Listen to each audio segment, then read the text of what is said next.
রমজান মাসে 5 ধরনের ব্যক্তি আছে এমন যারা রোজা রাখবে ঠিকই, তবে তাদের রোজার কোনো দাম থাকবে না, মূল্য থাকবে না। এই কোয়ালিটির লোক যারা আছে তাদেরকে সাবধান হওয়ার দরকারটা আছে না নাই? 1 নাম্বার, ওই ব্যক্তির রোজার দাম আল্লাহর কাছে 2 পয়সাও নাই যে ব্যক্তি রোজা রাখে জবানের হেফাজত করে না। অনেক লোক দেখবেন রোজা রেখে চায়ের দোকানে বসে বসে বদনাম করে, অমুকের ছেলে কি করেছে, অমুকের মেয়ে কি করেছে, চায়ের দোকানে বসে বসে গীবত শুরু করে দেয়। চাচা সাহেব, অমুকের মেয়ে খারাপ, অমুকের ছেলে খারাপ, আপনার কি খারাপ? কথা বলেন যুবক ভাইয়েরা। নিজেকে দেখেন, নিজে ভালো তো দেশ ভালো, নিজে ভালো তো গোটা বাংলাদেশ ভালো হয়ে যাবে, ঠিক না বলেন? জবানের হেফাজত করতে হবে, এটা বড় দামি একটা জিনিস। মনে রাখবো যুবক ভাইয়েরা, জবানের ছোট্ট একটা কথার দ্বারা পুরো সমাজটা ভেঙে চুরে চূর্ণ বিচূর্ণ হয়ে যায়, আর জবানের ছোট্ট একটা কথার দ্বারা পুরো সমাজটা আবার জোড়া লেগে যায়। এটা হচ্ছে মুখের খেলা। মুখের কথা সবচাইতে বড় দামি কথা, আর যার মুখের কথা মিষ্টি সবাই তাকে কলিজার ভেতর থেকেই ভালোবাসতে শুরু করে দেয়, ঠিক না প্রিয় ভাইয়েরা? এই জন্য 1 নাম্বার, জবানের হেফাজত করতে হবে। 2 নাম্বার, যদি আপনারা সবাই রমজান মাসে আল্লাহ তাআলার কাছে রোজাকে কবুল করাতে চান, কানকে হেফাজত করতে হবে। অনেক যুবক আছে দেখবেন রমজান মাস আসে ঠিকই, কিন্তু কানে হেডফোন লাগিয়ে গান শুরু করে দেয়। রাত 2টা 3টা পর্যন্ত হিন্দি গান, বাংলা গান শোনে। তুমি যেই গান দিয়ে হারাম কাজ করছো, যে কান দিয়ে হারাম গান শুনছো, মাথায় রেখো রোজা রেখে যে ব্যক্তি হারাম গান শোনে তার রোজার কোনো মূল্য আল্লাহর কাছে নয়। অনেক মেয়েরাও আজকাল গান শোনে, বেশি বেশি তারা হিন্দি গান শোনে। অনেক মেয়ে এরকম আছে না নাই? প্রচুর পরিমাণে মেয়েরা হিন্দি বাংলা গান শোনে, ইভেন পুরো বছরও শোনে, রমজান মাসেও ছাড় দিতে চায় না। মনে রাখবেন, গান যে শোনে, এই গান আল গিনা ওয়া ইউমবিতুন নিফাক ফিল কওল, গানটা মানুষের অন্তরে নেফাক তৈরি করে। আর যে গান শোনে রমজান মাসে রোজা রেখে, তার কানের রোজাটা নষ্ট হয়ে যায়, ঠিক না বল? আল্লাহ রোজা অবস্থায় গান শোনার থেকে হেফাজত করুন, সকলেই পড়ে আমিন। যেমন গান শোনা যাবে না, exactly to the same way এই কান দিয়ে কারো নামে গীবতও শোনা যাবে না। গীবত যেমন করব না, গীবত তেমন আমরা শুনতেও রাজি না, ঠিক না বল? 2 নাম্বার, তার কোনো রোজার দাম নাই যে রোজা রেখে গান শুনে কান দিয়ে।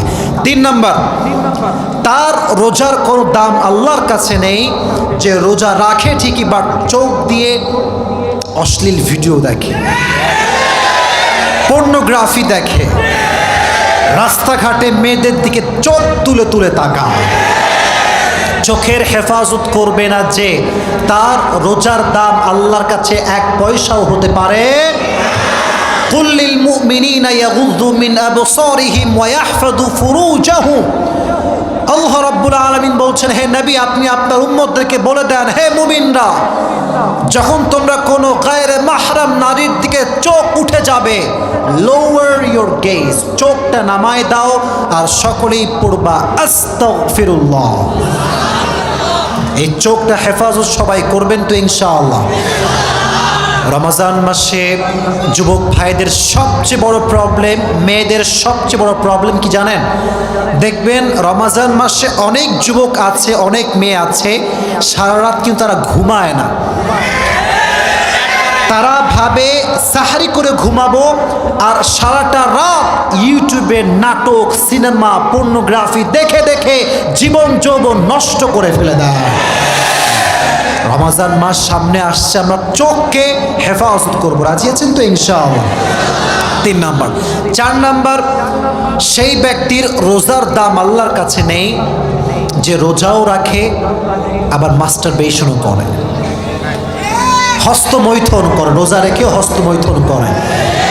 যে রোজা রেখে হস্তমৈথুন করে তার রোজা সেই মুহূর্তে ভঙ্গ হয়ে যায়। মেহেরবানি করে রোজা রেখেছো কেন? নিজের নফসকে কন্ট্রোল করবার জন্য। রোজা রেখে কোনো নারী কোনো পুরুষ এই মাস্টার বেশনের মতো জঘন্যতম কাজ করতে পারবে? আল্লাহ বোঝার তৌফিক দান করুন, সকলে পড়া আমিন। 5 নম্বর, and that is the last point that I would like to share with you, সেটা কি জানেন? রোজা রেখে যে হারাম খায় তার রোজার দাম আল্লাহর কাছে নাই। সাহারিও খায় হারামের টাকায়, ইফতারিও খায় হারামের টাকায়, আছে না নাই? আপনি হারাম খেয়ে না খেয়ে থাকবেন, রোজা রাখবেন ঠিকই, বাট হারাম যে খায় তার রোজার দাম আল্লাহর কাছে নয়। এজন্য আপনার রিজিক হওয়া চাই হালাল, খাবার হওয়া চাই হালাল। আল্লাহ আমাদের সবাইকে হালাল রিজিক ভক্ষণ করার তৌফিক দান করুক, সকলের পড়া আমিন। আমাদেরকে আল্লাহ হারাম রিজিক থেকে বেঁচে চলার তৌফিক দান করুক, পড়া আমিন। অনেক ছেলেপেলে আছে দেখবেন আমাদের বাংলাদেশে, গাল হচ্ছে টপ্পা টপ্পা গাল, ভুড়ি হচ্ছে লম্বা ভুড়ি, রমজান মাসে রোজা রাখতে চায় না। এরকম যুবক বাংলাদেশে আছে না নাই? জিম করে বডি ফুলায়, ইয়া বডি, কিন্তু রোজা রাখার সময় হুজুর পারি না, এত না খাইয়া থাকতে পারবো না হুজুর।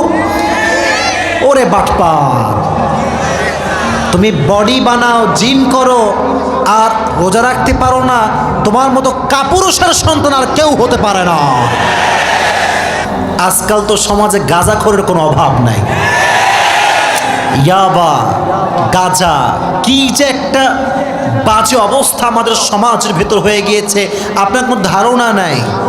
সামনে আসছে রমজান মাস, দেখবেন মানুষ রোজাও রাখবে, তারাবিও পড়বে, তারাবি পড়ার পরে দেখবেন ধুমাইয়া মোড়ের দোকানে বিড়ি টানতেছে। না, এরকম লোক নাই? আছে, আছে। এই লোকগুলো যখন রমজান মাসে আল্লাহওয়ালা হয়ে যায়, যখন এদের দিকে তাকাবেন, আমি কোনো ক্রিটিসাইজ করছি না, দেখলে মনে হবে ইয়ার আভি কে আভি জান্নাত সে ভাগ খায়া হ্যায়। কিন্তু রোজা রেখে বিড়িও টানে, মানুষের নামে গীবত করে বেড়ায়। রোজা রেখে যে ব্যক্তি নেশা করে, যারা নেশাগ্রস্ত, সব সময় মদ খায়, বিড়ি খায়, নেশাগ্রস্ত, এদেরকে আল্লাহ রমজান মাসে ক্ষমা করবে। মোটামুটি কমপ্লিট হয়ে গিয়েছে। আপনাদের পেট তো খালি আছে নাকি? একটু আগে আসেন তো, আমার একটু সামনে আগে আসেন, সামনে। হ্যাঁ হ্যাঁ, ওরাও আগে আসবে, আপনার সামনেও জায়গা পাবে, একটু সামনে আগে আসেন। এ বোঝে না কি রে, বোঝে না রে, একটু সামনে আগান, আপনারাও একটু।